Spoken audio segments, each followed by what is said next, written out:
తమిళ సినీ పరిశ్రమ ప్రముఖులపై విరుచుకుపడుతున్న శ్రీరెడ్డికి షాక్ ఇచ్చేందుకు దర్శకుడు సుందర్ సి సిద్ధమవుతున్నాడు. ప్రముఖ ఖుష్బూ భర్త అయిన సుందర్ శ్రీపై శ్రీరెడ్డి దారుణమైన కామెంట్ చేసిన సంగతి తెలిసిందే.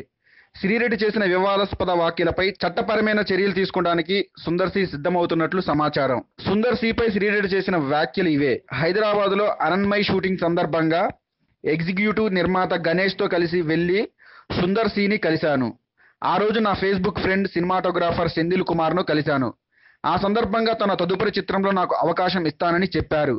ఆ తర్వాత నన్ను నోవోటల్కు రమ్మన్నాడు. శారీరక సుఖాన్ని ఇవ్వమని కోరాడు. ఆ తర్వాత ఏదో జరిగిపోయింది అని శ్రీరెడ్డి ఫేస్బుక్ పోస్ట్లో వెల్లడించింది. అంతేకాకుండా నటుడు, కొరియోగ్రాఫర్, దర్శకుడు లారెన్స్ రాఘవ, మరో హీరో శ్రీకాంత్ పై కూడా శ్రీరెడ్డి దారుణమైన కామెంట్లు చేసింది. శ్రీరెడ్డి చేసిన ఆరోపణలపై లారెన్స్, శ్రీకాంత్ కూడా స్పందించారు.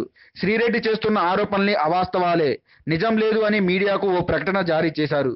సినిమా అవకాశాల కోసం ఒకరిని సిఫారసు చేసే అలవాటు తనకు లేదని శ్రీకాంత్ వెల్లడించారు.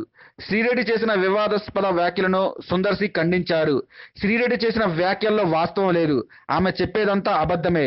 తనపై అవాస్తవ ఆరోపణలు చేస్తున్న శ్రీరెడ్డిపై కేసు నమోదు చేయనున్నారు. ఈ మేరకు న్యాయ నిపుణులతో చర్చిస్తున్నాను అని సుందర్ సి చెప్పారు. ఏంటండి, వీడియో నచ్చిందా? అయితే ఓ లైక్ వేసుకోండి, లేదంటే ఓ కామెంట్ చేయండి.